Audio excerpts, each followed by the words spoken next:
దుబాయ్లో రీసెంట్గా పడిన వర్షం న్యాచురల్గా పడలేదా? చాలామంది దాన్ని ఏమంటున్నారంటే క్లౌడ్ సీడింగ్ అనే టెక్నాలజీని యూజ్ చేసుకొని దాన్ని ఆర్టిఫిషియల్గా క్రియేట్ చేశారంటున్నారు. అండ్ ఆల్సో హ్యూమన్స్ వెదర్ని కంట్రోల్ చేయడం ఎలానో నేర్చుకున్నారా? ఈ క్లౌడ్ సీడింగ్ టెక్నాలజీ అనేది యూజ్ చేసుకొని మనకున్న వాటర్ క్రైసిస్ అనేది సాల్వ్ చేయొచ్చా?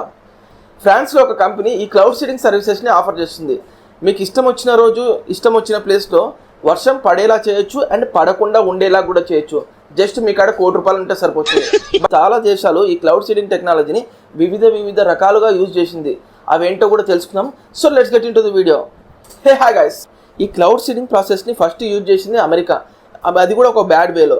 అమెరికా వియత్నాం యుద్ధం జరిగే టైంలో అమెరికన్ సోల్జర్స్కి వియత్నాం మీద యుద్ధం చేయడం చాలా కష్టమైపోయింది. ఎందుకంటే వియత్నాంలో నార్త్ టు సౌత్ ఒక టనలింగ్ సిస్టమ్ ఉండేది.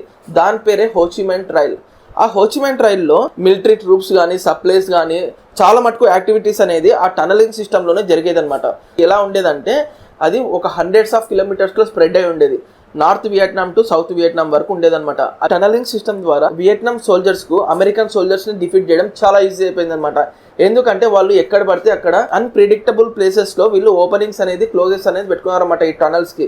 సో దానివల్ల అమెరికన్ సోల్జర్స్కి ఈ వియత్నాం సోల్జర్స్ మీద దాడి చేయడం చాలా కష్టం అయిపోయింది. అమెరికా ఆ టనలింగ్ సిస్టమ్ని డిస్ట్రాయ్ చేయడానికి చాలా విధాలుగా ట్రై చేసింది. ఎలా అంటే ఎయిర్ స్ట్రైక్స్ చేపించింది, టనల్ ర్యాట్స్ అనే ఒక ఆపరేషన్ కూడా చేపించింది అనమాట. But no use.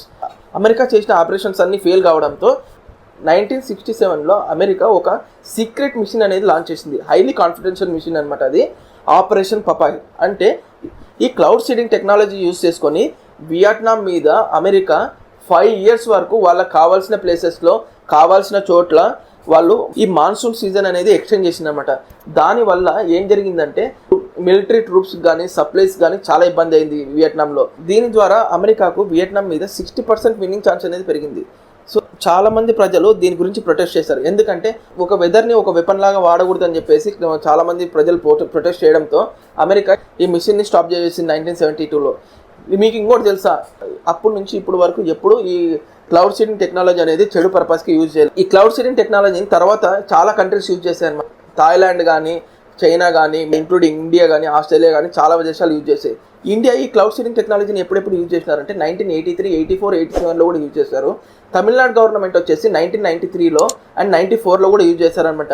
ఒక పెద్ద కరువు రావడంతో తమిళనాడు గవర్నమెంట్ ఈ క్లౌడ్ సీడింగ్ని యూజ్ చేసి దాదాపు సక్సెస్ అయ్యారన్నమాట. ఇండియాలో కూడా చాలాసార్లు ఈ క్లౌడ్ సీడింగ్ టెక్నాలజీని యూజ్ చేశారు.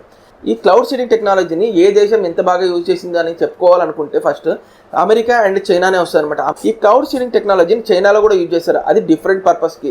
ఏంటంటే చైనా 2008లో బీజింగ్ ఒలింపిక్స్ అప్పుడు వర్షం పడితే ఓపెనింగ్ సెరమనీకి చాలా ఇబ్బంది అవుతుంది, ప్రాబ్లం క్రియేట్ అవుతుందని చెప్పేసి ఆ ముందు రోజుల్లోనే వాళ్ళు ఈ క్లౌడ్ సీడింగ్ టెక్నాలజీని యూజ్ చేసుకొని ఆ వర్షం అనేది పడకుండా చేశారు. 2009లో చైనా బీజింగ్లో కరువు రావడంతో ఈ క్లౌడ్ సీడింగ్ టెక్నాలజీ యూజ్ చేయడం వల్ల వాళ్ళకి 3 days పాటు మంచు కురిసిందనమాట. ఎంత సివియర్గా కురిసిందంటే అక్కడ మెయిన్ హైవేస్ 12 హైవేస్ అనేది క్లోజ్ చేయడం జరిగింది ఈ మంచు కారణంగా.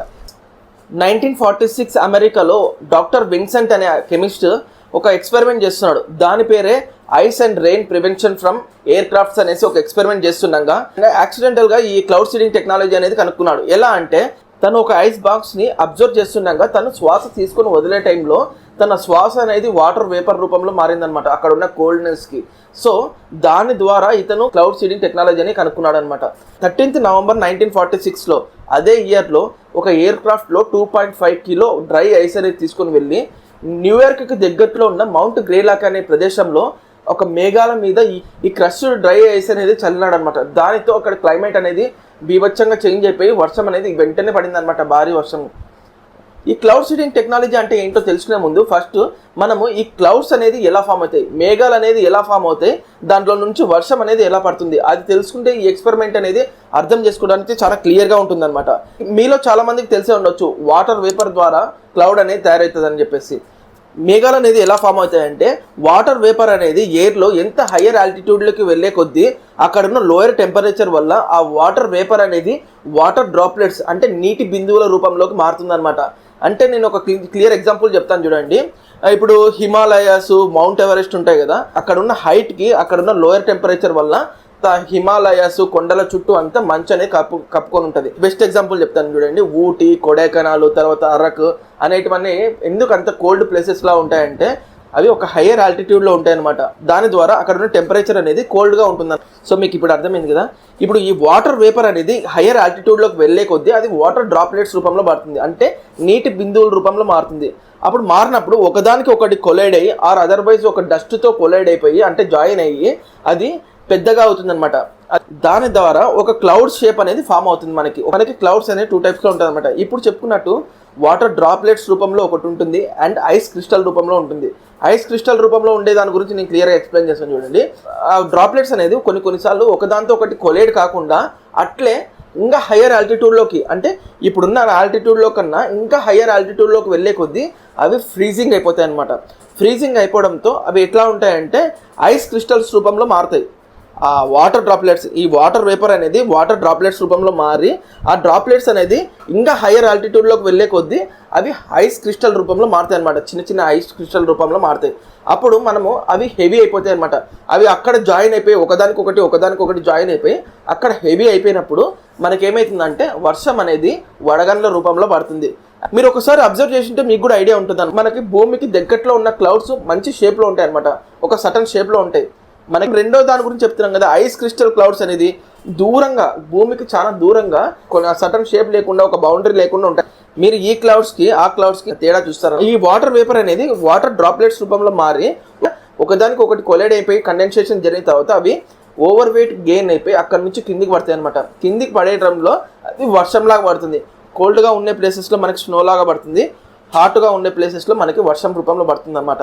కండెన్సేషన్ ప్రాసెస్ అనేది 2 టైప్స్లో ఉంటుంది. మీకు బెస్ట్ ఎగ్జాంపుల్ చెప్తాను చూడండి. వాటర్ అనేది హీట్ చేసేటప్పుడు ఆవిరి రూపంలో పైనకి వెళ్ళిపోతుంది.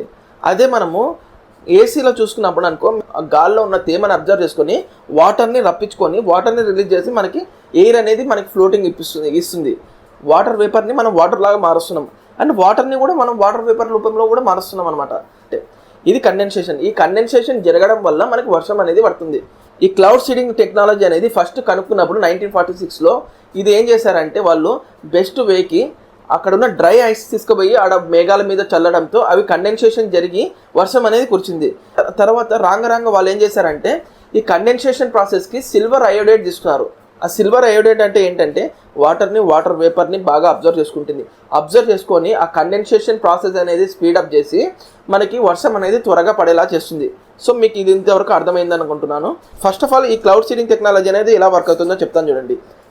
ఒక ఎగ్జిస్టింగ్ క్లౌడ్ మీద సిల్వర్ అయోడైడ్ అనేది పంపించి మనం కండెన్సేషన్ ప్రాసెస్ని స్పీడప్ చేసి వర్షం త్వరగా పడేలాగా చేయొచ్చు. కానీ దీనికోసం అనే ఒక క్లౌడ్ అనేది క్రియేట్ చేసి దాని ద్వారా మనమైతే చేయలేము. ఈ క్లౌడ్ సీడింగ్ టెక్నాలజీ అనేది 3 టైప్స్లో యూజ్ చేయొచ్చు. ఎలా అంటే ఒకటి, మనము ఈ సిల్వర్ అయోడైడ్ అనేది ప్లేన్ ద్వారా తీసుకొని వెళ్ళి క్లౌడ్స్ మీద కురిపియడం ఒకటి. దాని ద్వారా కండెన్సేషన్ ప్రాసెస్ అనేది స్పీడప్ అయ్యి మనకు వర్షం త్వరగా కురుస్తుంది.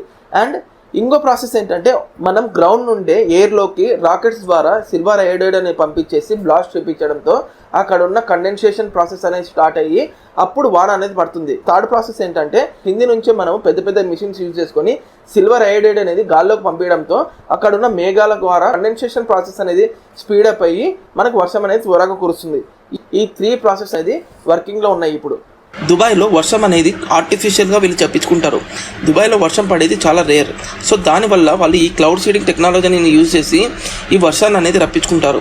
వాళ్ళకి చిన్న క్లౌడ్ కనపడినా కానీ చాలు దాన్ని క్లౌడ్ సీడింగ్ చేసేస్తారు. దుబాయ్లో ఈ క్లౌడ్ సీడింగ్ టెక్నాలజీని యూజ్ చేయడానికి సపరేట్గా ఒక నెట్వర్కే ఉందన్నమాట.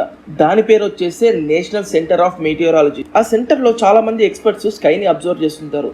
ఒక చిన్న క్లౌడ్ కనపడినా కానీ వాళ్ళు ఆ క్లౌడ్ని క్లౌడ్ సీడింగ్ చేయాలా వద్దా అనేది వాళ్ళ చేతుల్లో ఉంటుంది. చాలా మంది ఎక్స్పర్ట్స్ ఏమంటున్నారంటే వీళ్ళు క్లౌడ్ సీడింగ్ టెక్నాలజీ యూజ్ చేయడం వల్లనే ఇంత భారీగా వర్షం అనేది పడిందని చెప్తున్నారు. కంటెంట్ నచ్చుంటే లైక్ చేయండి, సబ్స్క్రైబ్ చేయండి. Thank you for watching this video.